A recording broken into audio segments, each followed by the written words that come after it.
Salut tout le monde, ici Adrian Mercier. Bienvenue sur ma chaîne, dédiée à notre belle planète et aux enjeux de l'écologie. Si vous voulez en apprendre plus sur comment protéger notre environnement et adopter des gestes éco-responsables, pensez à vous abonner pour rester informé. Prêts à explorer ensemble? C'est parti. Bonjour à tous. Aujourd'hui, je vais vous parler d'un sujet qui me tient particulièrement à cœur.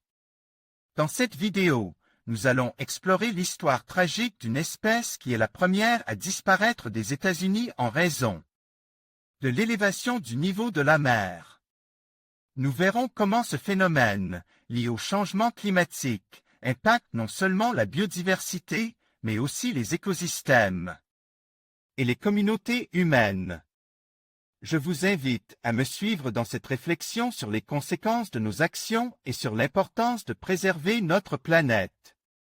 Dans le contexte de réchauffement climatique, la hausse des températures n'est pas la seule à mettre la biodiversité en difficulté. Des chercheurs signalent ainsi que le cactus arboricole de Key Largo, États-Unis, est le premier à s'éteindre à cause de l'élévation du niveau de la mer. Avec le réchauffement climatique, les températures ne sont pas les seules à grimper. Le niveau de la mer monte aussi. Et même si le phénomène reste difficilement perceptible aujourd'hui à notre œil humain, des chercheurs du Florida Museum of Natural History, États-Unis, rapportent aujourd'hui que de premiers effets commencent à se faire ressentir en Floride. Un cactus arboricole, Pilosocereus mispogi, qui s'épanouissait dans la région, a ainsi succombé à l'intrusion des eaux salées. Les cactus n'apprécient guère l'eau salée. La population locale de Pilosocereus mispogi n'a pas supporté la pression causée par divers facteurs, l'épuisement des sols provoqués par les ouragans et les marées hautes, elles-mêmes dues à l'élévation du niveau de la mer, ainsi que l'herbivorie des mammifères qui, en manque d'eau, possiblement toujours à cause des intrusions d'eau salée, semblent avoir littéralement dévoré les stocks des cactus.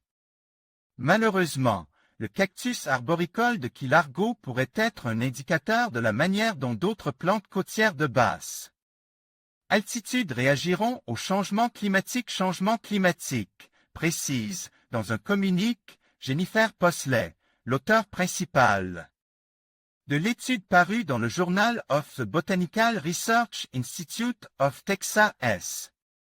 Pilosocereus mispogi pousse aussi sur quelques îles des Caraïbes, notamment dans le nord de Cuba et dans certaines parties des Bahamas. Toutefois, ce peuplement de cactus arboricoles de Key Largo était le seul connu aux États-Unis.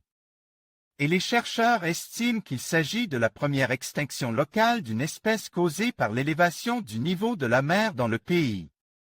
Opération de sauvetage pour le cactus arboricole de Key Largo. Mais ils refusent de baisser les bras.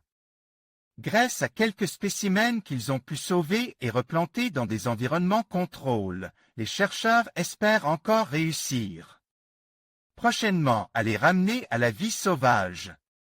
Même si les endroits propices à la réintroduction de l'espèce se font de plus en plus rares. En conclusion, la disparition de cette espèce, la première à être menacée par l'élévation du niveau de la mer aux États-Unis, souligne l'urgence d'agir face au changement climatique. Il est essentiel de prendre conscience des conséquences de nos actions sur l'environnement et de travailler ensemble pour protéger la biodiversité. Chaque espèce joue un rôle crucial dans notre écosystème, et leur perte pourrait avoir des répercussions bien plus larges. Engageons-nous à préserver notre planète pour les générations futures.